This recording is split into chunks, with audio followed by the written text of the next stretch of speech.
Welcome to this week's episode of A Tale of Two Scribes. I'm the host, Eric Bishop. This is a place where interesting people come to share their stories. I hope you'll support tonight's guest. As for myself, I'm a father, author, travel enthusiast, and lover of the outdoors. If you'd like to see some of my creative works, my novels, please go to my website, ericpbishop.com. Thanks for joining us tonight, and enjoy the journey.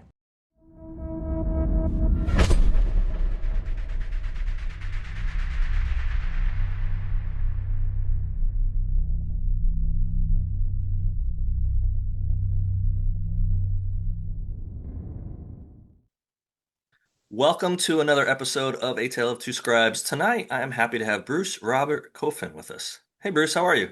Good. How you doing? I'm doing great. Well, thanks for Good. coming on. Thank you for Um, having me. yeah, I I know we've interacted on social media. We still haven't met, and I'm trying to remember how we connected for Bitter Fall for the new book, but it doesn't matter. You're here, and we're Right. going to talk about your background, and we're going to have some fun. Awesome. Um, Congrats on your new book, by the way, Drexel, yeah, man. That just came out, right? Just the other thank day. you. Yeah, Drexel came out. This will air a couple weeks, so Drexel came out on the 20th. Yeah, Awesome. That's 20th very of cool. January. So thank you. Yes, Yeah, I'm anxious to read that. I read the Body Man, your thank first you. there, and I love that. So I'm looking forward to the new one. Yeah, different series. So I have two different series, which you know a little bit about that. Yeah. I enjoy telling stories. I think you're probably the same way, where it's just like, and I don't want to be pigeonholed where, I mean, you create a Mitch Rapp character and they want to publish you for Right. 25, 40 years. That's cool. It's But it's true. like, I want to have a different universe sometimes to go play in. I don't want to Right. just be stuck with this one character that I can't seem to kill, because It's true. I have a You four you book deal. you it's the Lee Child problem, right? Yes, exactly. And then one day you just bring your brother on and say, hey, write this character. There it is. There That'll you work. go. No problem at all. So we're talking a little bit offline. You have a fascinating background, which I want to talk to. But before we even get to that, you have a really cool name, Bruce. Thank you. And I'm biased in saying that because my firstborn, my only son, is named not after you, but he is named Bruce. Nice. And Well, when he, we tell the story, we'll say you named him after me. That's fine. That'll work good. absolutely, absolutely. So, That's um, great. he turned 19 today, actually. So I actually took him to Ah, breakfast this morning. He's a musician, so he was talking about starting to write his own songs, and he just met with someone last week. And after breakfast, he was like, "I really need a good leather journal to write lyrics down." And I said, "We'll find one. We got it." So we went to a downtown area close by the restaurant. Couldn't find anything, and I said, "There's this other shop I know of in Flat Rock, which is a really cool little small area in North Carolina, which is right there." So we drove by there, and sure enough, they had this really amazing leather journal, that's awesome. like paper pages, but this like old school paper that he's, what am That's I going to use cool. for a pen on that? I'm like, I don't know. That's your problem. So, Well, happy birthday, Bruce. well, That's thank very you. cool. Well, from one Bruce to the other Bruce. Right? Exactly. So he was so interesting because this does a little bit in a way tie into your background with law enforcement. So he was actually named my ex-wife's uncle is he named after him, and he was actually an FBI agent. Oh, cool. Died under mysterious circumstances, even where the family was told something, and that's the official narrative, but his file on his, and we can talk offline, I can give you a few Yeah, more. yeah, yeah. Ooh, but his file was sealed by the attorney general. Like they just Oh, like yeah. the family wasn't told very much because of what he was Yep. working on. Yep. And yeah, the family did not necessarily get a lot of answers. So when we were kind of looking at names, 19 plus years ago, we had a couple strong ones that we really liked. We wanted something that was, I think Bruce is a strong, you think of Robert the Bruce, Right. very strong Right. name. So you got to get an axe and go slaughter people like Braveheart. You got to have some action and some swords. Um, but funny enough, our neighbors at the time, we lived in Richmond, and the other name that was on our list was Jack. I always liked the name Jack. Probably came from Kennedy or whatever. Good Um, solid name. the neighbors next door though had a son like a couple months before ours, and they named him Jack. And we're like, well, can we have two Jacks next to each other? We ended up moving within a couple of months, so we could have. But That's I'm awesome. glad we went with Bruce. Bruce, Yeah, so am he I. is a Bruce. That's great. So you were in law enforcement for 27 years, if I got that correct. Yeah, I call it 28 because I hung around long enough to do my first week of my 28th year. So we're counting that one. Yeah, it felt like a long week. So tell our audience a little bit about that, like what you did, and then we're going to talk about how that transitioned into writing, which I think probably ended up being a fascinating conversation. But Yeah, what was that interest younger to have you pursue a career in law enforcement? I really didn't have one. For me, I wanted to be a writer since, and it's funny. I thought I was the only one that felt like this, but I hear it more often. Somehow, Yeah, all the writers knew early on what they were interested in, right. and for me, it was I was 11 years old. My dad won an argument about me reading Stephen King's second novel, Salem's Lot. Okay. And it's the only argument I ever remember him winning against my mom when it came to that. And she was worried I was too young and it was too Yeah. adult and whatever and scary. And I read it in like 2 or 3 days, and Wow. it turns out mom was right. It was scary as hell, It was too uh, scary. but it immediately had an impact on me. I mean, I love reading. I love being read to. I love books in general at that point. And, because I grew up in that age where the teachers read to us after lunch and my Right. parents read to me at night before bed. And, Hmm. it was just a thing. And Yeah. I read whatever I could get my hands on. Yep. And when I had the opportunity to read something that I considered, a fully adult novel and wasn't something that was, foisted upon me, Hmm. like from the teachers or whatever, I couldn't wait. And I read it, and it did a couple things. I mean, I think even that early on, I was cognizant of the fact that what I was reading was a retelling of Dracula. I mean, a modern day retelling of Dracula, and it Yep. was a vampire story and the whole deal. But what made it unique and what made it scarier was that King said it in a place where I lived. Like, this Hmm. is right where I live in Maine, and Yeah. he made up a fictional town, but he set it amongst all these towns I did know. That you did know. And Yeah. and he populated it with people that I would pass on the street. Yep. He wrote about places I knew, like Casco Bay Lines, where Barlow's coffin is brought in off a boat, and Hmm. it was stuff that I lived around. And suddenly, an implausible vampire story became very, very possibly real. It made it You're a looking lot more. around at Yeah. night as you're Oh, laying in bed, absolutely. like, damn, I hope they're not coming through the window for me. Seriously, I remember sitting there laying in bed and reading the book, and I kept putting it down, thinking, "Jesus, Danny Glick's going to be outside the window, right, scratching at the glass. I'm in big trouble here." And Thanks, but Dad. that was it. It hooked me. Yeah. It made somehow it changed writing into a format I hadn't thought about, and Hmm. it made me want to be a writer. Right after finishing that, I'm like, I this is what I want to do. I want to drag Yeah. people kicking and screaming into my imaginary story and not be able to put it down and escape. Awesome.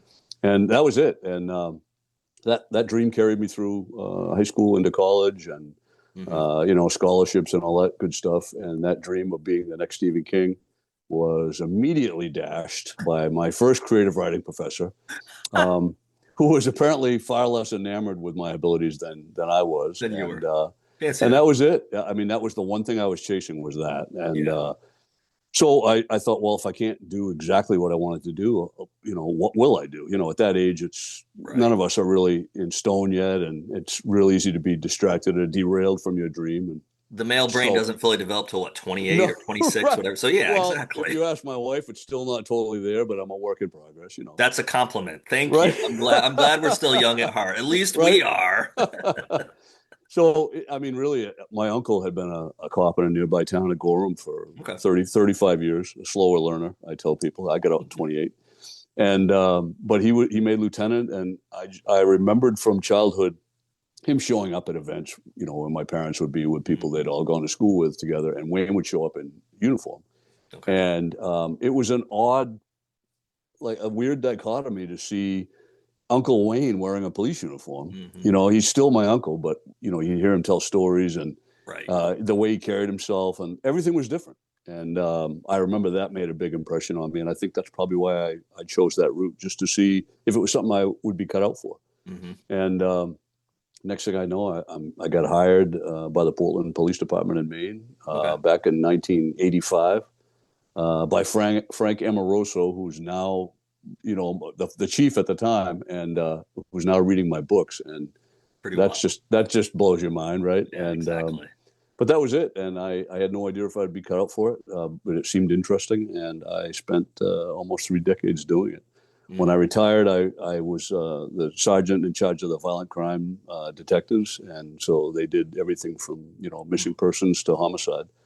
And I don't look back on that with any regret. I mean, I love that career that I had.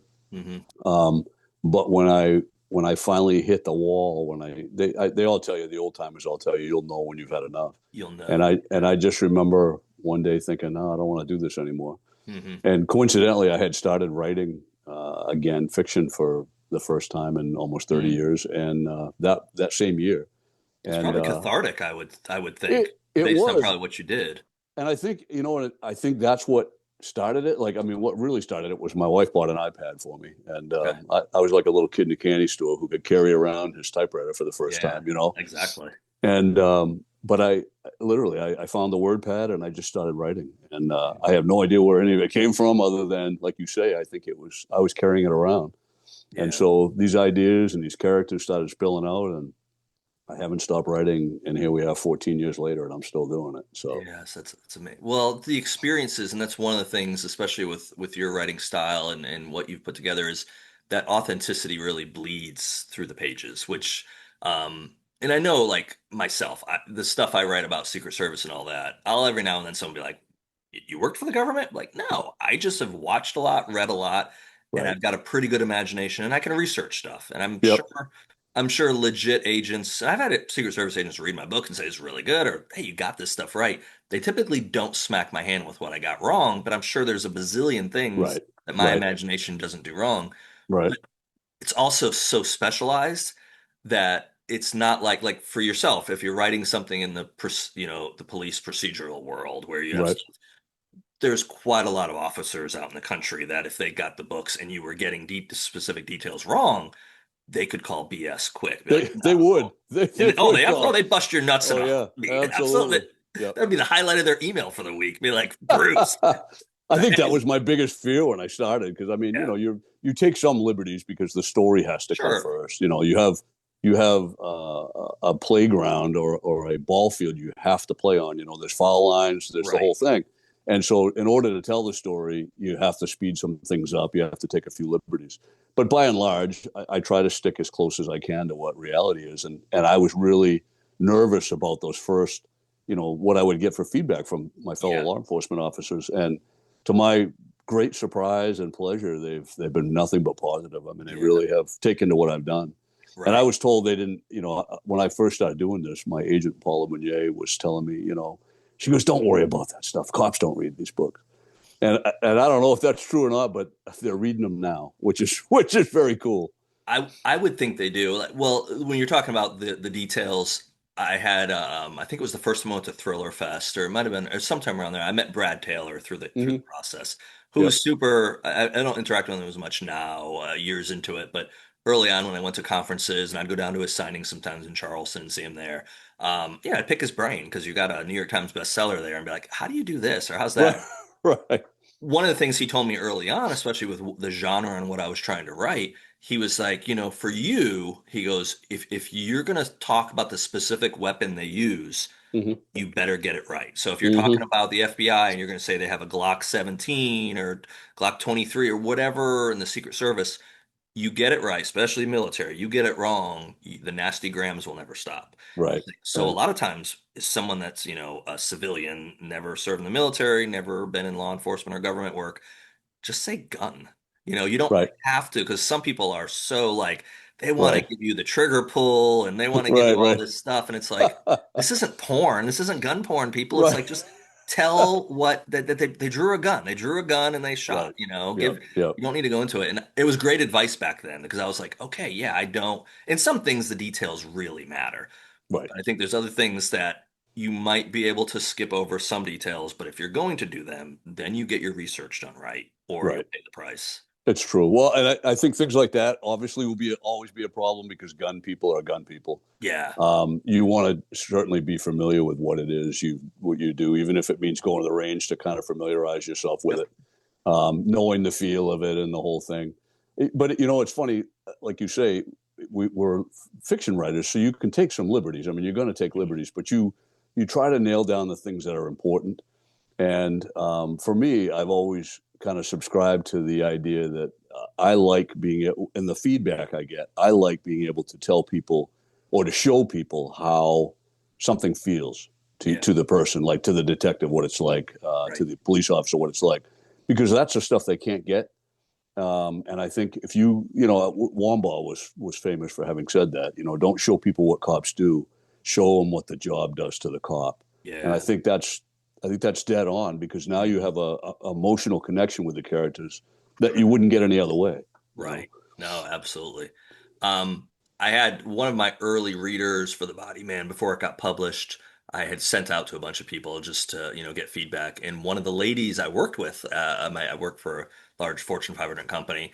She had wanted to read a copy, so I gave her a copy, and I'm glad she did. She reached out to me and goes, "Hey, do you mind if I share this with my husband?" I'm like, "Yeah, absolutely. As long as it's not getting spread on the internet, all that." Well, he got back with me, and I don't know if it was weeks or months later, and he said, "Hey, really great book." He's like, "But there's a thing that I think you need to fix." And which again, I'm Right. fully admit I'm full of Right. crap at the time. So tell me what Right. I did wrong. Right. He Right. said, so I had a scene in there where a character was retrieving diamonds from a safe. Okay. And they were Hollywood, little velvet bag with a bunch of diamonds in it. Yeah. Yeah. And he replied and he goes, "Hey, I'm actually in the diamond industry." He goes, "We would never transport diamonds in a little velvet bag all piled in." He said, "A diamond can cut a diamond." He said, "You would never," he said, "Put them in individual envelopes. That's more believable. And if someone Right. like Right. me reads it, they won't be like, this guy's full of it. He doesn't know what he's doing." So that was like some of the best feedback I ever got, though, because it was like, okay, someone that I'm going into specifics and I'm getting them wrong, and Right. he's giving me the answer of like, hey, do a little more research and do it this way. And it's something that I've never heard from anyone that said, "Hey, I like that scene where you got the envelopes and the diamonds are in them individually." Right. But it gave me a lot of joy because I was like, hey, maybe 30 years from now when I go back and read it, be like, oh yeah, the diamonds. I remember that story. Yep. They get it wrong at first. Well, So it's inside baseball. You just got to peek in behind the curtain. I think that's really cool. I yeah. would have never thought of diamonds cutting diamonds, but clearly, yeah, that makes sense.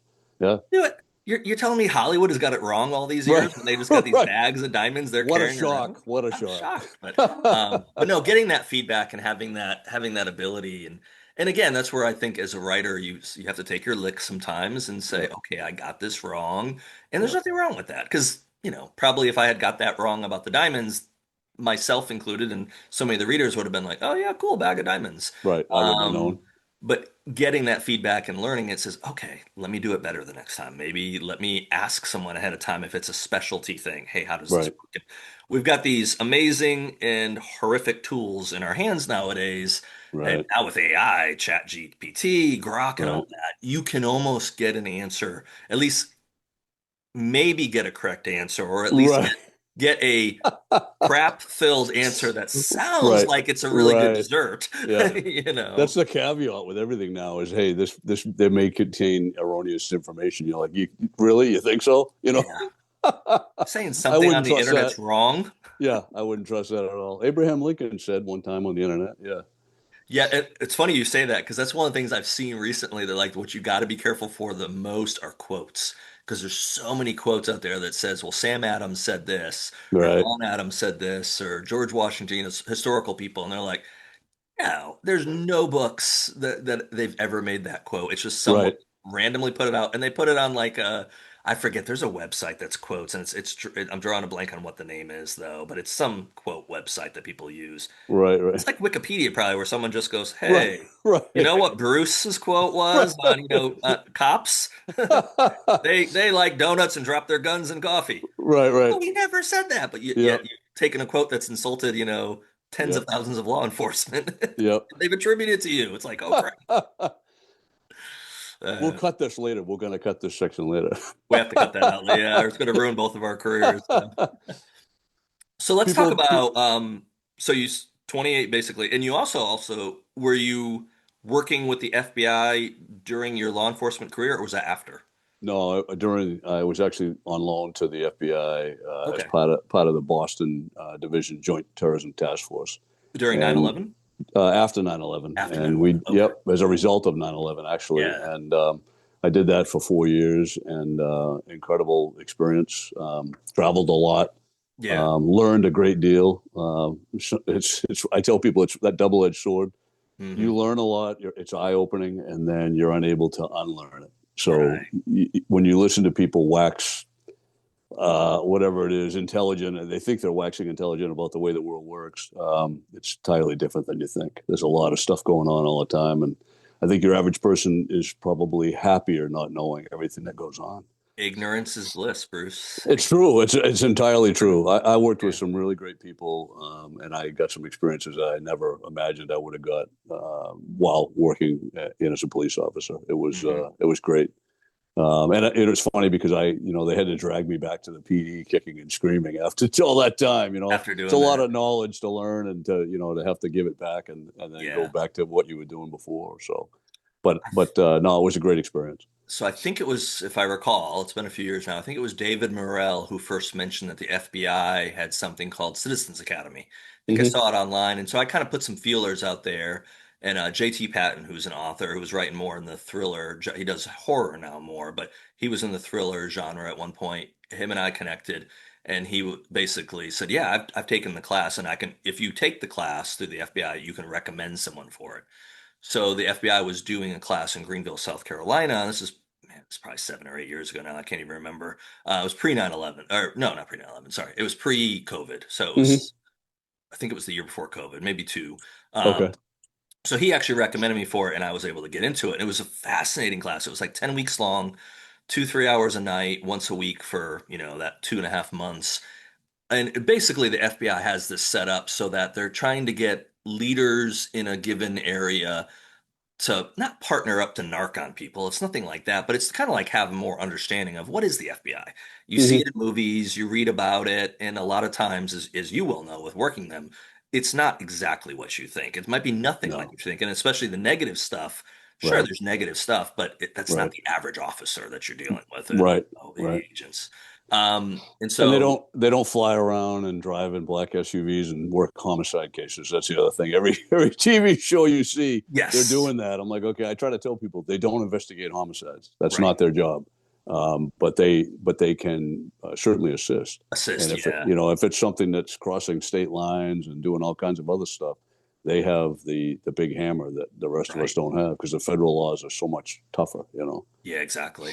I think there was about 12 to 20. I don't remember the exact number. The room was not full, but it was a bunch of people in there. But I think many of them that were in there were kind of like required by their company to go do it for whatever reason. Say, hey, you need to be Hmm. part of this class. And they kind of like acted that way. Like, I'm here, but they weren't well, I was new to writing. I had not been published yet. I'd been trying to. I think I had 4 books that I was trying to pitch in one form or another over the last couple of years. So I was like Hmm. a kid in a candy store. Right. Right. So I I'd bet. always like, hey, do we have a volunteer? So like after 2 classes, they would just be like, yo, writer, you want to do this? And I'd be like, hell yes, I want to do this. So like That's the bomb awesome. squad came in one night, and they're like, okay, who wants to wear the bomb tech suit? And they just looked at me, and I'm like, hell yes.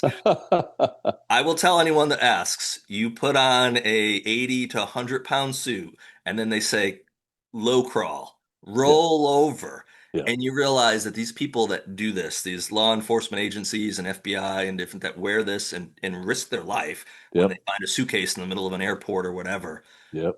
they don't get enough credit. They don't get No. enough credit because that thing is, I wore it for 20 minutes. Yep. It was exhausting in 20, and I was in decent shape. Uh, Right. but I learned so much. And then the downside was I had young kids, especially at the time, they were much younger. And one night we dealt with sexual crimes online and all this Yep. stuff. Yep. Bruce, I can't tell you how mad I was after that class. Yep. It just made your blood boil that we have. And they were talking about a sting operation they did where they posted something online, and the guy would show, it was always guys, I hate to say it, guys are the dirtbags, where they would show up thinking they're going to get a 13-year-old girl or a 13-year-old boy or whatever, and it's law enforcement and they're they're Yep. they're getting arrested. Yep. They said we could do it indefinitely. There's just we can't keep doing this. We have other things we got to do, but it was just like the amount that was happening, and they broke down a lot of details, some stuff we couldn't talk about and all that. But Right. I learned so much, and then it just opened my eyes. And the last night was the cool thing. I knew with this. The last night was they set up the shoot no shoot. So they Hmm. basically had everything set up where you had to decide. You given a fraction of a second, is this a good shot, not a good shot? And you had a weapon and everything. Yep. So when my turn came, I think I was like the third or fourth person to go. My turn came, some dude popped up behind an AC like condenser unit or something, and I double tapped him like boom, immediately, boom, boom, Yeah. and they were very complimentary. Like that was a good shot, you got Yeah. him, and they were there like almost like, man, for a financial analyst, how did you do this? And here's what I admitted to it. I'm like, oh, I was shooting whoever popped up. Yeah. I just wanted to pull a trigger. I was like, this is not real. This is a Right. computer Right. thing. And they're like, well, you chose well. You didn't chose mom holding an infant. I'm like, Yep. Yep. there we go. But It's no, at the harder end of than it that, looks, isn't it? Though it's a lot harder than it super. Oh, looks. Yeah. stressful. Yeah. We ended up getting doing a couple different rounds. One of them I got to do was in a bank. So you had a bank, so you had bank tellers and you had guys, and you had to do multiple shots. Yep. Yeah, it was intimidating. And a friend of mine told me one he did with the local police force that was like virtual reality. Hmm. And you actually had like pressure suit on where you could feel things. And he said Right. it freaked him out to do it because it was like so stressful. Yep. But again, from a layman's term, the more I can experience and make my writing authentic, also the more sympathetic I can be to someone Mm. that spends 28 years in law enforcement. Yep. Because, you know, Yep. there's so many careers out there and so many paths you can take, but when you get in them and you realize what you have to deal with, and then the stress Oh that, yeah. especially for law enforcement, which I get upset, and haven't got a ticket in law years. I'll get one this week probably, but it's been many, many years. But speeding tickets piss me off. I'll be full the first one to admit, like, oh my goodness, everyone's going 6 hours. Just leave me alone. What are you doing? Right. Right. Right. But for the officer that's getting out of his car and approaching that vehicle, they have no idea what they're facing. None. They could have that vehicle, that plate comes back clean. They might have a gun though in there, until they Right. get Right. close. And that thought of having that career and having that stress, just the effect that has on them, their family. Oh Um, yeah. we don't give enough credit. I don't think we pay our law enforcement. It's like with teachers, we don't pay, it's great that celebrities and people make millions of dollars, and I don't besmirch any of that. But man, people that are doing those jobs shouldn't be just making ends meet, just It's having. true. No, it's true. Well, and the price you pay is there's no question about it. Yeah, You can talk to anybody that has ever done the job. It's funny. I've got to meet many people from that career, from my prior career, in hmm, different states, different countries, actually, since I've been right. doing this, and some of them have turned to writing and doing the novel thing. Hmm, And to a person, I've yet to meet anyone that doesn't have that stuff come creeping back up while you're writing. yeah, I think we all felt like I know I did when I started. I just thought, all right, well, great. I've got all this insider knowledge. I will just make stuff up, but it'll be easy and no problem. And you don't realize until you start doing it, like anything, there's all those things you don't know. And one of them is that to make those things realistic, you end up going back into your own yeah, experiences, right. and it makes them very emotional for the reader, which is Mhm. excellent. But it also dredges up a lot of stuff that I assume I've long forgotten about. It's Sure, weird. It's absolutely. Um, we'll change gears and talk about, so how do you, with the 28 years of law enforcement experience, we talked a little bit before of how you were starting to wanting to write, but how did that transition happen, and then what was your experience like? And we've talked about a lot over the years with different people that have come on the podcast, and I tell them it's not an easy slog, but how do you find the agent? What was the path you found to get to the actual end goal of becoming a published author? Well, yeah, I mean, I sort of did it in order in that, when I retired, my goal really at that point was just to finish a novel. I said, I picked up not a pen, but I picked up an iPad and Right. started writing. And I said, okay, well, all that stuff I talked about when I was younger, yeah, I'd never really done anything other than a long short story because Mhm. you don't have the patience or the drive for that. It's just Right. beyond belief to even do. Yeah, And I it said, really okay, is. well, I've talked about it forever. Here's my chance to write the great American novel. Hmm. And I tell people I still have that dream. We're not there Right. yet. 10 books under my belt, and I still have not written that book. But Yep. I just wanted to finish one. And Mhm. whether it was good or not, I said, let's see if I can do this. And I did. And I ended up taking that 72,000 word brilliance, at least in my mind. I In your wanted to mind. believe that. I went down to something called the New England Crime Bake that they have in Dedham, Massachusetts every year in November. Okay. And I had a friend of mine said, you got to go down to this thing, and you'll talk to agents and you'll talk to other writers and Hmm. industry professionals, and you just learn so much. So I went down thinking, holy, I've written a book. Maybe this is it. This is my in, right? I'm the Hollywood will be person. calling, right? I'm the one Right? walking in I'm here. it, right? Yeah. And it took me about, I don't know, less than 4 hours of listening to people talk and panels and stuff before I realized that I had not reinvented the novel writing process. I was horrible at it. Right. I had done every single thing wrong that they tell you new writers do, and I Yeah. immediately started to think I was going to slide into this depression. But it was such an inspirational place to be and Hmm. people to be around that Yeah. just the opposite happened. Right. I started to realize, okay, I've done what they say is the hardest thing, which is to finish a book. Finish it. Yep. Not a great book, but I finished one. Right. So now I can take all that knowledge I've learned about, it's like building a new piece of furniture, right? Nothing sits level and the finish is runny, but you now know how to build a piece of furniture. Right. And so You know what I you did was like, wrong. So right, yeah. So now, yeah. and if you're gonna be a novelist, one book doesn't mean anything. You've got to do this over and over again for the rest of your life, right? As long as you love writing. Hmm. So by the time the conference was over, I drove home to Maine, it's like a 2.5 hour drive, and I Hmm. literally was recording into my cell phone Hmm. what would become the synopsis for my next novel. Wow. And that novel, it was funny because I came home. I tell everyone this story, and this is absolute truth. I came home from that conference, and like I say, I thought I was going to be all bummed out after hearing how bad I had done, and Hmm. just the opposite. So by the time I got home, I really wanted to write this second book.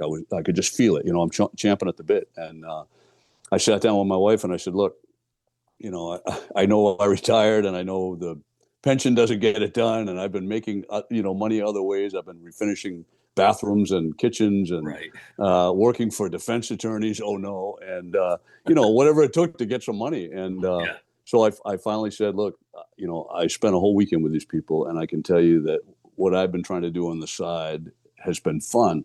But if I'm going to really do this and have a shot at it, it's got to be full time, or there's no point in me doing this. Mhm. I cannot do this part time. Right. And I said, will you support me on that? And I tell people, she looked at me and said, I've been carrying you for the last, no, she didn't say that. She didn't say, but it's What really else kind of is new, true. Right, Bruce? What right, else is right, right. new? So she said, no, if you're going to do it, put it where your money, where That's your mouth awesome. is. And I sat down in November of that year, which was Okay. like 14.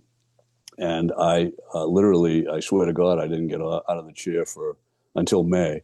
Hmm. And by that time, I'd written a brand new manuscript, and it was 92,000 words. Yeah. And that manuscript, a little less than a year and a half later, became my first novel, Among the Shadows.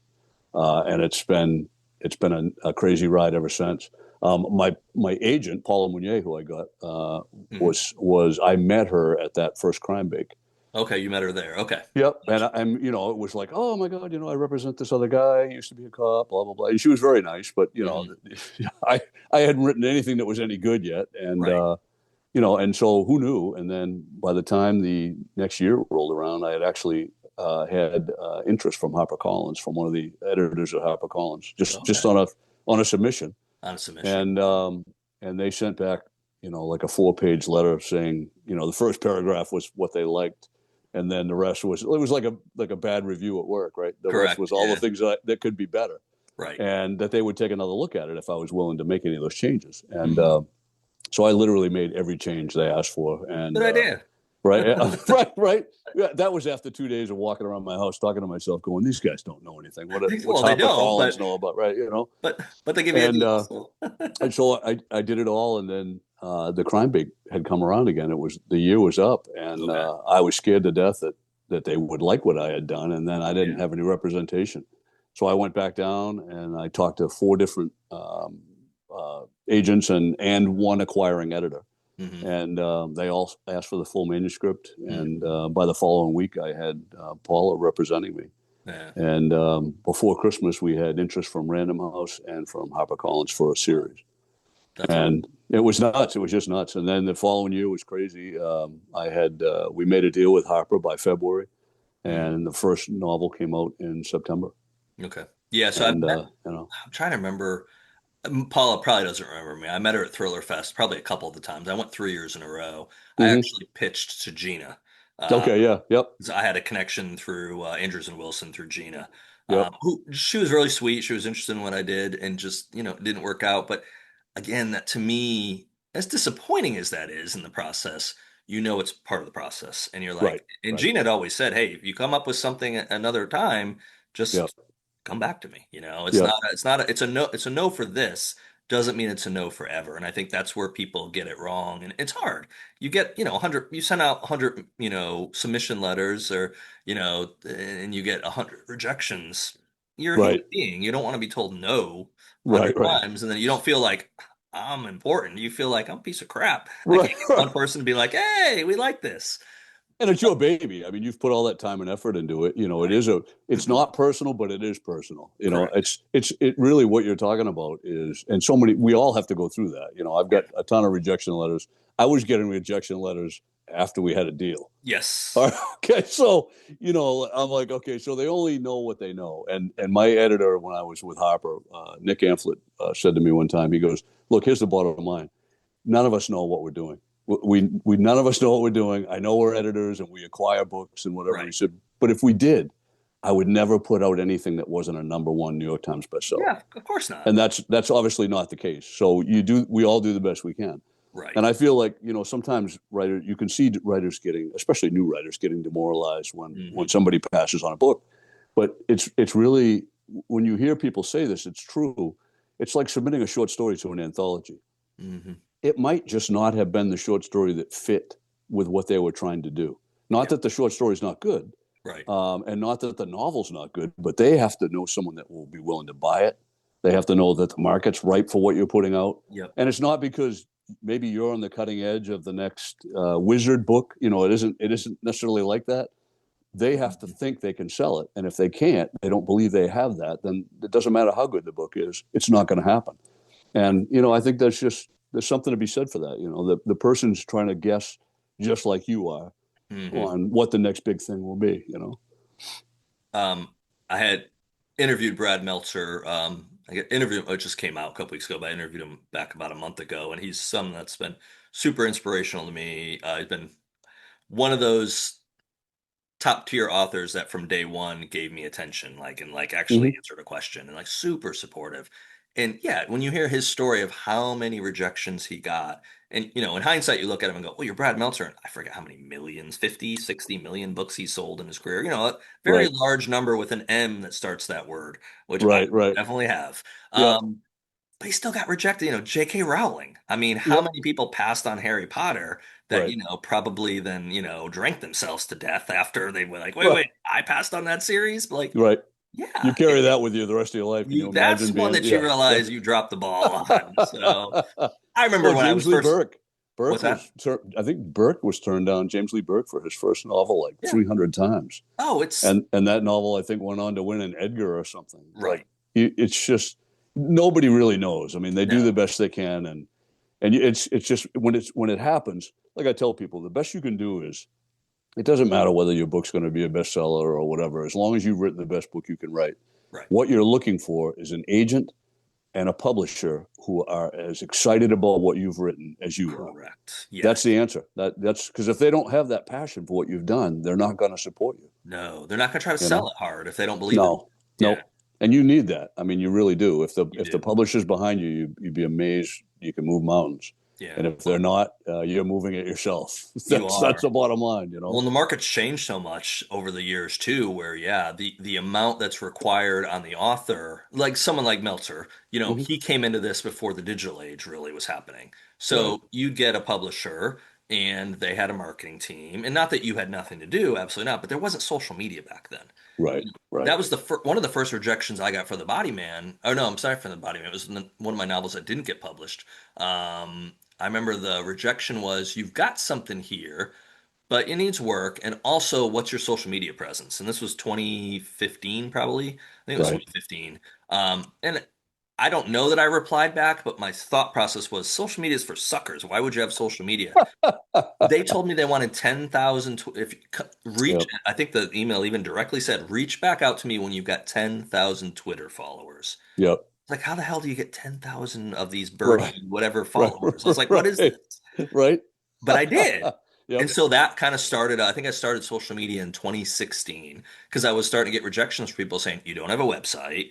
Yeah, you've written a book. So has like everyone and their brother and their Right, grandmother. It's like, who cares? right. You're not Yeah, special. We want to yeah, know you can help market these books yeah. if they It's ever true. get to that point. No, it's true. Well, you come with a built-in audience. I mean, they Yeah. they look at when I tell people I've done some like Q&A things down to Killing Ash for the last few years Yeah, absolutely. for Carmen Amato, who's a former CIA case officer, and she writes a Mhm. bunch of books and stuff. And so she set these things up, and it's for people to come in and really ask any question of you. Right. And those are the things that come up, and you tell them that you're like you really you're not. I mean, you're something has to separate you out from everybody else. And Hmm. so part of the strategy when you're interviewing an agent, they're actually interviewing you, but in your Yeah. mind, you think it goes the other way. But Right. they're looking at everything. How do you communicate? Hmm. Do you come across well? Are you saleable? I mean, all of those things are part of the package, not just writing the book, Right. because you're going to have to go out in public and sell yourself. Hmm. Be entertaining, be self-deprecating, whatever it is that people want to see. You've got to be that. Yeah, you do. It's not enough to just to be a good writer because they have to want your book and they have to want to see you. Hmm. It's the same reason that we've all stood in ridiculously long lines to meet a writer that we love the work of and to get to meet them. Yep. It's not like they're going to ever remember that interaction, unless you start stalking them. Right. But Yeah. but that it's important because Yeah. that's part of the deal, and suddenly if you're doing this, you realize you became that writer, that there are people Hmm. waiting for you, and that's a really cool feeling. I still don't quite get it, but it's a very Yeah. cool feeling. I've told the story probably a few times on my podcast or maybe in other ones where if it was the second year or third year, I went 3 years in a row to Thriller Fest, and one of the years I always did the security team. Volunteer. I'd always joke that I'm basically like I'm the person that's supposed to stop the bullet. I'm just Right. I'm just the lead Right. stopper is all I am. I'm Right. not Right. there. I don't know what I'm doing, and they don't need me for any specific reason. I'm just if it got bad, like Right. throw Bishop in front of them.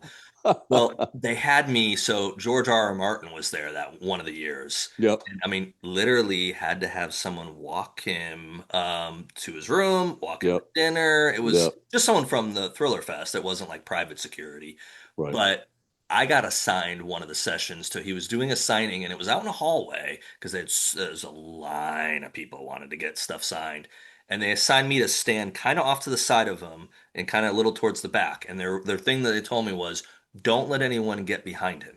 And I'm like, oh, okay, that's easy enough. And then I'm like, I had the next thing. I'm a logical person. I'm like, why? Like, Yeah. is there a reason behind this? Right. And they're like, yeah, he's had incidents before where people will get behind him with scissors and cut a lock of his hair Oh, because they want to make a potion out of George R. R. Martin's, I don't know, for some witchcraft thing or some what the hell? ridiculous thing. Oh. And I'm like, this is the craziest thing ever. This guy just writes books. And I didn't get it at the time. I don't even think I'd seen Game of Thrones at that point, and I have, Right. Right.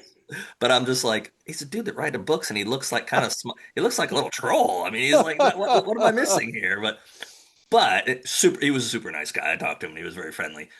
But because of his looks, he is noticeable. He's very, there's Yeah. plenty Yeah. of people that could walk in Target. I'd say Right. Walmart, but probably, James Patterson's probably not walking in a Right. Walmart. He's got people going Right. to Walmart for Right. him. Right. Right. But if he did, there's a good Right. chance James Patterson could walk in a Walmart and And no, never be yeah. Yeah. recognized. No one would No, be it's like, true.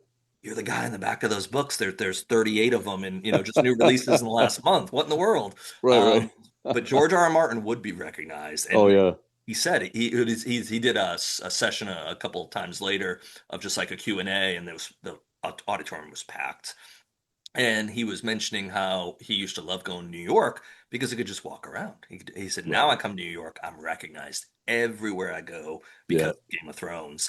And they, so there's more questions, and there's like, what are your thoughts on fame and fortune? And he said, fame is worthless. He's like, fame, nothing fun about that. He said, but fortune, he said, and he used an analogy. He goes, it's great when they bring the dump truck to your house and they dump the cash in your driveway. Right. Fortune's great, basically. Right. Right. It's like, Right. yeah, I want that part. I don't know Yeah. that I want the first part, but it comes with it. When you Yeah. get that successful, it comes with it. So, No, it definitely comes at a price. I mean, you talking to like Craig Johnson and people like that. That TV show made such a difference for the Longmire series as far as the yeah, reach and the exposure. I mean, worldwide then, not just in the U.S. right. But yeah, that comes at a price. He's a lucky guy that he lives in the middle of nowhere, right? In a town of 27 people. Yeah, That really makes his life a lot easier. If he lived someplace where everybody would see him and right. recognize him every day, it would be tough. Yeah. You know. Kind of like CJ Box. CJ Box is still out in Wyoming, I believe, just, Exactly. going Yep. fishing and Yep. Yep. No one's going to bother you out there. If they No. want to lock your hair, they got to wait till you go to a conference. Right. Yeah, exactly. No, like stuff like that is always kind of just, you're just like, Right. man, I don't know. I don't know. I don't know. But Be fortunately, I don't careful what you wish know. for. What's Right. Be that? careful what you wish for. That's it. Yeah. That's Oh, what it absolutely. always comes down to, you know? Well, and I'm sure you've experienced this and have said it to others as well, is you have to get into this type. If you're getting into this profession because you look at those big names, you look at Patterson's or Martin or whatever it might be, and you go, man, I want the millions. I want to make Forbes list. I want this and that. It's like you've chosen the wrong career path. Right. Yeah. Oh Um, no. Well, that would be two for me because I was a policeman before, so I knew the careers where there was no money, and I loved them. I Bruce, loved. you're 0 That's for just how 2. Come on, man. What in the world? What's the Hey, third I'm still act? trying. I'm still trying. But I mean, it comes down to this. You try to tell that to a lot of the new writers because I remember hearing, we've all been in the unpublished writers' corner at one point. That's where we started, and I thought Right. that's the biggest crock of crap you could ever give anybody. But it's true. It's absolutely true. And to Yep. varying degrees, we have success. For me, Mhm. the first thing was just finishing a novel. Yep. And then once I had that, all I wanted to do was get published. Yeah. I would have sold my soul. Without an agent, I would have sold my soul to HarperCollins to get my series out. Yeah. And thank God I had an agent. But at the end of the day, you realize this isn't about that. It's not about the money because you could pick something much easier. Right. It's about the love of writing. It's about Yeah. the love of using your imagination. I gave a speech at Kill in Nashville a couple years ago, just trying to inspire a room full of writers that were, just starting out to Mhm. big successes. And what do you say that gets to all of them? And I made that point that we do this because we love it. You Mhm. may think you're chasing publication, you may think you're chasing fame and fortune, but at the end of the day, if you want to be a writer, then that has to be enough.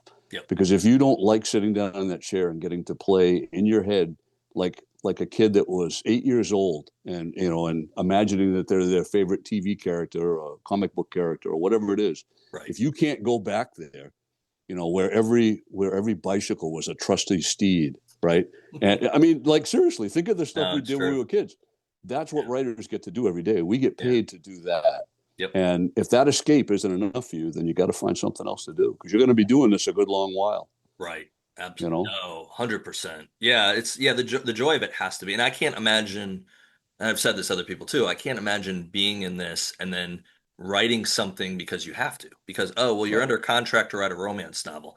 I hate right, romance novels, but I'm right, supposedly good at it, but I got to come up with this and I got to make right. this. It's like, no, how do you, yeah, I've always, to me, so the first editor I had for the Body Man, before I was able to get a deal, I knew one of the things I messed up with my first three books was that it wasn't polished enough. And Mm-hmm, I couldn't get it polished enough with my limited noggin. mm-hmm, I'm just not an editor by heart. I'm a storyteller, but I'm not an editor. So right, for the Body Man, I said, okay, I got to do something different before I start my search. I've got to hire an editor. So reached out to an author of mine who actually writes with James Patterson, very successful author, and said, you know anyone? I mean, I don't want to go spend an arm and a leg. I don't know if anything will happen with this book. It's like, I right, got someone for you. So I reached out to this person who was actually in Hawaii at the time and sent them the book, and we had a phone call, and they said, okay, they're kind of just, they were really smart about how they handled it. And they said, okay, well, let me ask you a question. If I read through the book first before I start the edits, and I come back and I tell you, there's no way this book gets published, Eric. Sorry, isn't it. You don't have it. He goes, are you done or would you write another book? If I said this one can't be fixed, I was like, oh, I'll write another book. I said, I'll do this the rest of my life or until I get just sick of doing it, right. even if they're not getting published and I'm writing because I'm writing, and I learned it years ago. I'm Yep, really writing for myself. yep, It sounds super selfish, but you have to be writing it for yourself because if you're writing it to please your spouse or your kids or right, a boss or someone at HarperCollins, a right, publisher, right. if Yep, that's your main thing, they're going to let you down. They right, might not like what you write. They might right. have negative things to say. So if you're not doing it because you have a story to tell and something you believe in, no one else is going to believe in you. Yeah, that's true. It's true. And knowing that it is a repetitive process. You still have to go Yeah. back into the deep end of the pool every time you Oh start. yeah. When I was doing that thing down at Kill in Nashville for Carmen, I remember one, and this one stuck with me. One of the questions I got was, or they were asking questions that allowed me to think. they're not thinking beyond this. They've Hmm. got all their eggs in my publication. I want this book published, and I will Right. work on this book until I die. Yeah. And I finally said, "What's the next book about?" And they Hmm. looked at me like I had three heads, and I went, Right. "You do realize if you get what you want, you're going to be doing this over and over again the rest of your life, Correct. With and once probably deadlines. one a year, right? With deadlines, right?" With deadlines. And they looked at me like they'd never considered that. Yeah. And I went, "Well, that's what a writer is. I mean, what do you think a writer is? You know, Yep. Well, especially, getting one published is not that will not get it done for you. You know, especially if you get a taste of it and you're yeah. like, oh, I like this. You know, this is really cool. Yep. And also nowadays, for the most part, from everything I've heard in my experiences, if you come and present a book, they're not gonna, of course, the question is, where do we go next? If you go, I don't know, but they're really gonna say, do you have the next one done? Because Exactly. before we even submit this one, we want the next one at least rough draft so we can start fixing it while we're out in submission. Yep. People are like, wait, wait, wait, I just thought I could do this once, and then, Right. the George Martin, he promised the dump truck Right. would come, and it's like, Right. it's Where's like, my dump no, truck? a truck's coming. There's no Yep. money in it, and Right. it ain't stopping when it sees you. It's like, good luck with that thought Yep. process. No, it's true. I remember when I had finished, when I knew that I'd written a good story with the second novel, I knew I'd done okay. I mean, I knew it Mhm. was still going to need work, but I had done something that was so far above the first attempt. Yeah, But I remember hearing people say, I got conflicting advice. One of them was that you don't work on a second novel in a series if you don't even know if the first one's going to get published. And I thought, well, that sounds reasonable. And right, then I heard people say, you do realize the first question the publisher is going to have is, can we, you know, it's the Happy Meal theory. Like I Mhm. tell people, they don't make one toy to put in a Happy Meal to get you to buy it. They make eight of them, and they Right. come out every 2 weeks so that you'll buy more Happy Meals. Yep. That's all publishing is, you know. And so I said, the hell with that. I love this story. I believe in this. And if I believe in it, maybe I can find a publisher that does. So I started writing the second novel. And thank Smart. God I did, because that was, like you say, that was their first question. Yeah. What's the next book in this series about? Right. And I said, well, I could tell them. I could legitimately tell them what it was because I was half done. Yeah. And it made my second deadline easier because I'd already done half the words. So, Right. Exactly. You weren't starting from scratch, being like, I got to write 80,000 right, words in the right, next 4 months right, or right. something, Yeah. Yeah. Panic time. Well, knowing the business side of it, that's one thing that I wasn't aware back in. So I finished my first novel in 2014, started querying in 15, did that Mm-hmm. for 4 years between three different novels, and I didn't understand the business side. I started to learn, but it wasn't really until years later that I kind of Mm-hmm. was like, okay, I've got to know how the whole, I need to know how the sausage is made. I Right, can't just produce something. I have to actually know what are the ingredients that are going to make it. right, And I think that's where a lot of new authors have fallen short. Is like, oh, I wrote a good story. It's like, yeah, a lot of people have written a good story, right, and that's something you should be proud of because right, a whole lot more people have thought of writing a story and right, never finished it. So, like you were right. saying, that Yep. accomplishment of finishing it, that might be your only reward. Right. That's an amazing reward, and don't ever Oh, lose it's sight huge. of that. It's huge. Yeah. Because I mean, I make that parallel because I love to hike, and I make that parallel for the people that try to do like the Appalachian Trail, through hike the Appalachian Trail. yeah, They start down in Georgia, right? And they're like gonna go great guns, and I'm like, I can bang off 2,200 miles. I can do this, right? right, And by day four, which is what I understand, the very first place you can escape yeah, is that you cross a town. There's a road. There's a outfitter there, and you know a place where you can buy food and all that stuff. mhm. And most people bail right there. It's the Yeah, first time because right, they realize, oh my God, I bit off way more than I can chew. You know, there's a big difference between hiking the mountains around my house and doing 2,200 miles. yeah, And that's what writing a novel is. yep, That's you either cut out for that or you're not. You know, yeah. and you'll figure that out pretty quick. I think Yeah, most you people. will. And I think for those of us that are and that we finished that first novel, uh, and we're proud of it, and we've created something, it just gives us that zeal to say, let's do this thing again. Right.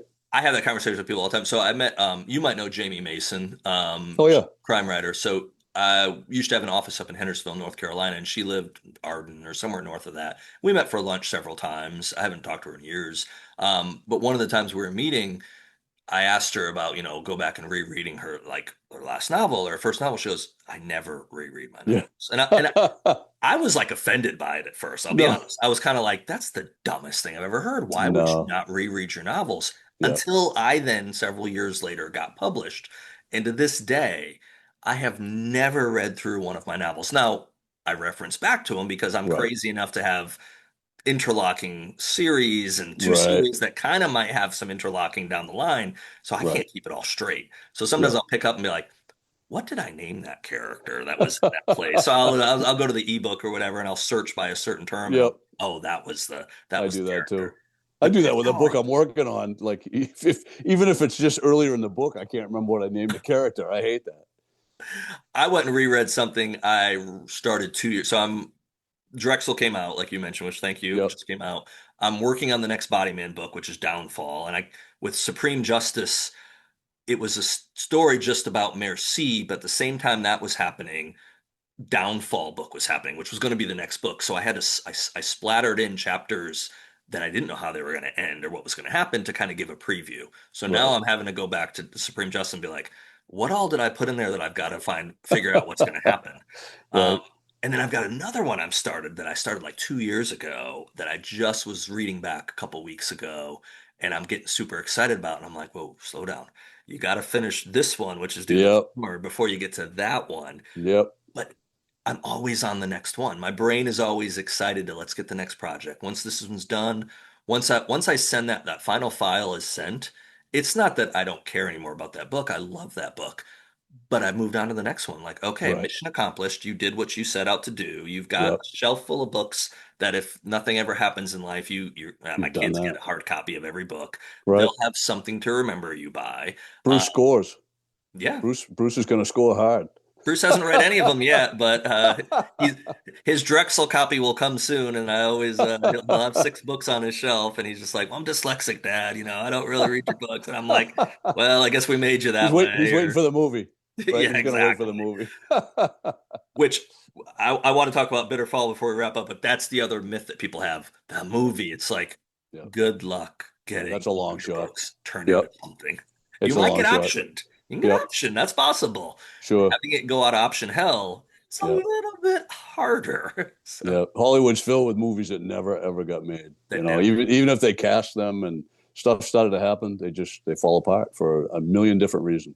I saw something, someone someone we both know, so I won't say their name, but I was flipping through social media this week, and this fairly well-known author, this his pinned post was about the movie rights being sold. And I think the post was 3 or 4 years old. Hmm. Never heard another word about that. And Nope.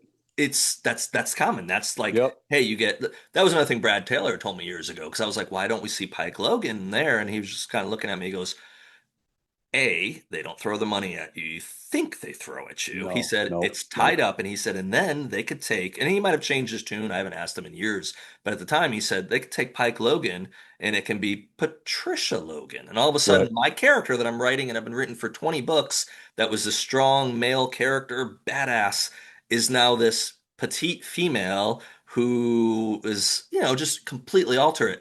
And they have the right to do that because they bought the rights, and I have the right to keep writing my book. Well, then there's a disconnect. Wait, I Right. thought Pike Logan was a dude. It's Patricia Logan? It's like, no, no, that's the Hollywood version. Right. Like, Right.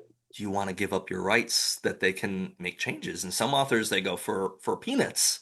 It's not worth it. Now, again, if you're George R. R. Martin and the dump truck comes back, you might be like, Right. Right. make Pike go away. I don't care. Right. Pike can become Peter, Paula, whatever you want Pike to Yep. be. Just show me the money. Yep. No, you do. I mean, you give up all the rights to what they're going to do to it. You really don't know. I mean, Yeah. it's funny because I know, like I mentioned Craig Johnson earlier. I know he's Mhm. very happy with the work that what that company has done, or two different companies have done to create and bring Longmire to the screen. Yeah. He even had a hand in that when they picked Robert Taylor to be Okay. Longmire, which is great. Yeah. But at the end of the day, if you've watched the show and you've read the books, they're not the same. Yeah. There's big differences. There's characters that don't exist on the page that are in the Right. series, and you really do give up a lot of control. I mean, you have to Yeah. have faith that the people making it at least have your vision, or hopefully have most of your vision, or Yeah. it won't you won't recognize it when it comes out. No. Well, it's rare to be an author that's then gets any part of the decision-making process or production part. Normally, Yeah, they're given a check and they're right. told you See you will go later. near the set. Yeah, You might come to opening night and we'll bring you out and say, "Hey, look, Bruce is right, here. Look what he wrote." right, But it's like Bruce is right, like, Yeah, this was not a male character. This was female. This was not that. But you just smile and go, Right, right, right. I'm under contract. Yay, good As long job. as the check doesn't bounce, we're in good shape, Right, you right. know. Jack But Carr is and the you get lucky. I mean, you get lucky. Karen Dion did a wonderful yeah, job with her book, and I thought they did a really good movie treatment. But I right. still, when I read the book, The Marsh King's Daughter, I still find the book incredible. Yeah. The movie was good, but the Hmm. book is incredible, and I think that's the best you can hope for. They did a nice treatment, They did. but Yeah. I still love the book better. You know. Well, the one that kind of has become the gold standard for having it work out the right way is Jack Carr. So Mm, having the Terminalist acquired, have Chris Pratt on it, and then Jack is like now a producer. He's part of the right. writing team. Yep. People that don't know the industry, they don't know publishing, they don't know whatever, they see that and they go, "Oh, see, the author's involved." I'm like, you got to understand, Yeah. Jack is the 1% of the 1% in Right. Right. sales and everything, probably. And then when it comes to the Hollywood side, that's even a smaller percentage of the fact that Sure. he was able to actually have that happen for him. And it's not a knock at him. I mean, that's a blessing for him. Right. But that's so it it should give people hope that it can happen. Right. But if you're getting into it hoping that's going to happen or expecting that to happen, it's like, maybe it's 3 nights a week now. They do this thing called Powerball drawing. Right. Has better odds. It's Go with true. that. Go It's drop a true. 20 spot every Yep. Wednesday and Saturday and Monday or whatever. Well, and even be careful what you wish for. Michael Conley was able to pull that off. He bought the rights back to his Bosch series.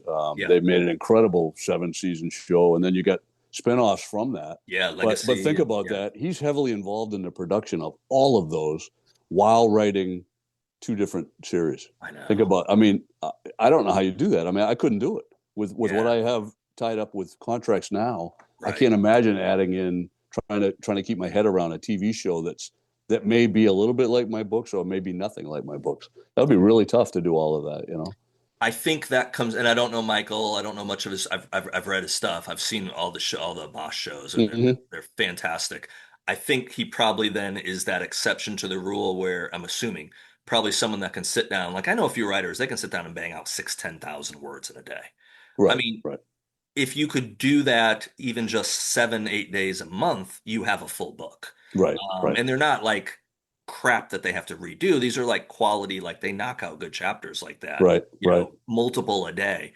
Yep. That's not the norm. Normally, No, if an author can get, a book done, working 4 hours a day in 3 months or 4 months, they've done a really good that's job pretty and good. they should be Yeah. proud. Yep. So, yeah. No, it's true. So And as it is, I don't sleep. I can't imagine doing that too.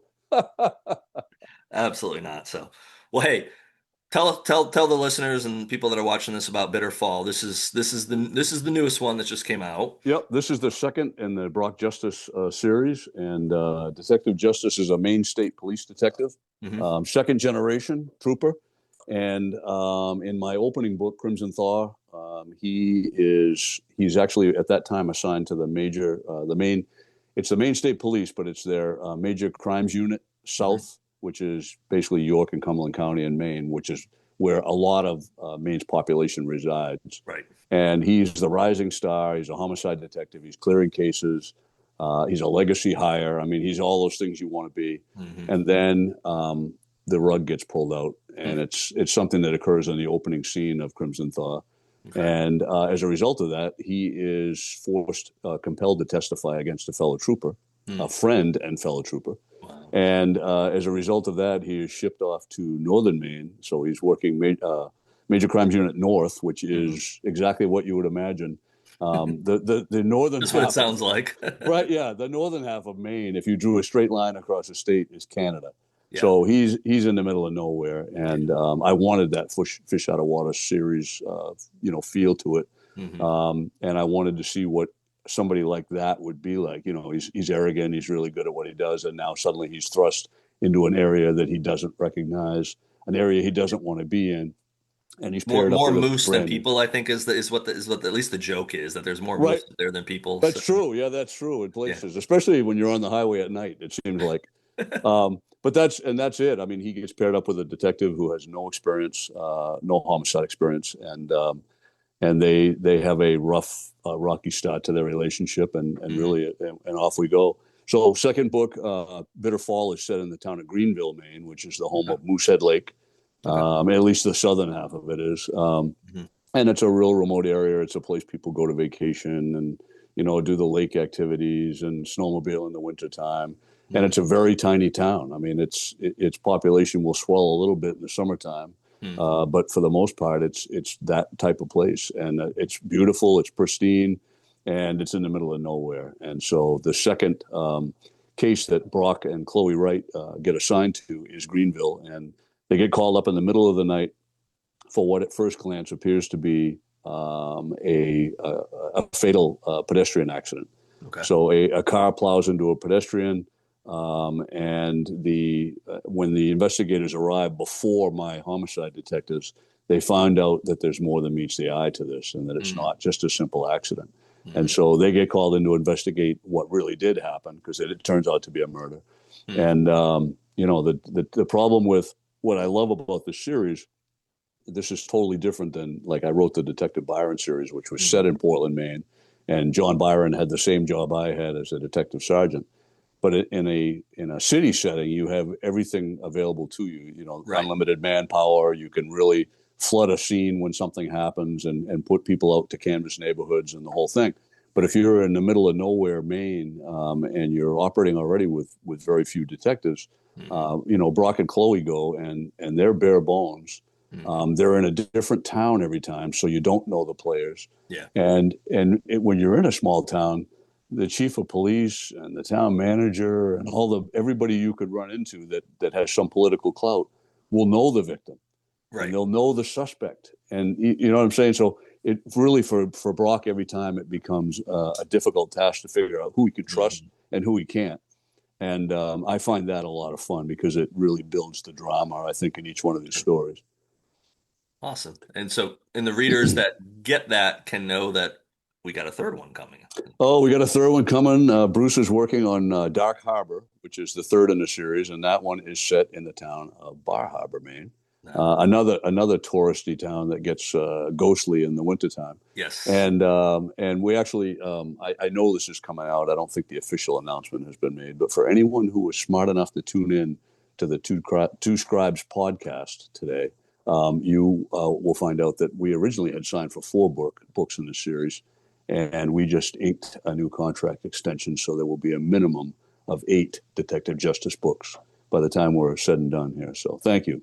go. That's Very great. happy about that. So the publisher is very happy with how we've started off, and hopefully we continue that way. So Nice.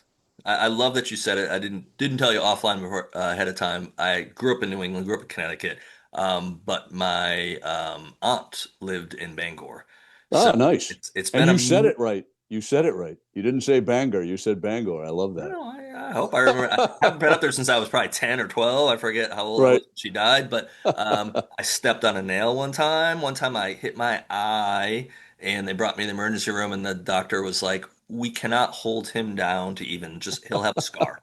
So I had a couple accidents up in Maine for Nice. whatever Very nice. reason. Used to Very ski nice. up there. My kids actually went snowboarding yesterday for the first time and I was trying to give them pointers. I haven't skied since I lived out west because I grew up on the East skiing in New England every weekend as a teenager and That's stuff. And then cool. when I moved out west, I realized, oh, they have this thing called powder, and there's like a foot of it every time you ski. So when I Right. moved back east, I'm like, hell no, I'm not going down that icy, snowy, whatever mix that they made last night. Yeah, So not the best, not the best for sure. It's funny because Bangor is actually where Brock's based, and his new home thing is Troop E, awesome. which is the Bangor Barracks. Yeah. And I can talk about the Paul Bunyan statue and the Hmm. casino and all that kind of stuff. But in Brock's mind, that's like Northern Maine. And the reality is, all my friends from the county are like, you realize that's not Northern Maine, right? Right. It's not even the halfway mark. Not But yet. To Brock's mind, it is. So, like, going further than that to places like Greenville or whatever, that's tough. That's tough for a guy from the city. Absolutely. Well, I think that's kind of one of the neat things is you open up readers to that part of the country that, it's not like Virginia or places, in the Carolinas where I live, where to go places you're crossing through there. So people might stop and they stop in, Staunton, Virginia, or they stop in Right, right, Charlottesville or whatever. Maine is you're not on the way to anywhere basically, unless you're going to right. New Brunswick. So it's Not right, it's right. it's a destination. You have to be going there Yep, to see it. and the average Yeah. person doesn't. So that was the one thing I loved growing up in New England. I told my parents when I graduated college, I'll never come back to Yeah. live. I'll come Yeah. back to Yeah. visit. I Right. wanted to travel. I wanted to see other stuff. Yeah. But I must say that growing up there and having the experiences I had, and then my kids growing up here, I'm like, man, it really was a quintessential place to be. I mean, the towns, the skiing, Yeah. The Four seasons. Seasons. You have all the seasons. I Yeah. mean, spring and mud season, maybe not so much, but everything else is really cool. Yeah, And to absolutely. me, that's what Maine's all about. You got the mountains, you got the ocean. Yep. We're hardy souls up here. We're about to get a foot and a half of snow, so Right. Absolutely. They make them tough up there, that's for they sure. do. So Absolutely. if you're weak, they weed you out pretty Right. quick. Right. You go back to New York and DC and all the other places. Or It's true. California, send the sissies back to California. That's It's like, right. That's right. well, Bruce, thank you for coming on. Thank Where's you. the best place for people to find Bitterfall or to learn more about you? And you've got how many books now? You've got 10? Bitter Fall was the 10th 10th novel. one. Okay. My next one will be out. It's the last Turner Mosley book with Lindy Walker, The Mhm. Emperor's Palace, and that comes out in May. And Okay. then the book I'm writing, Dark Harbor, will be out in August, which will be number 12.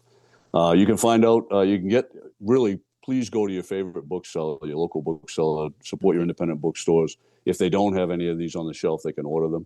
And if you're a Kindle person or an audiobook person, you know where to find those already.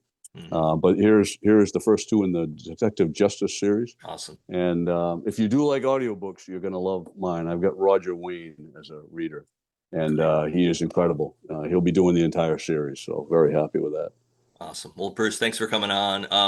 My second favorite Bruce. I already got my first one. And happy birthday to the other one.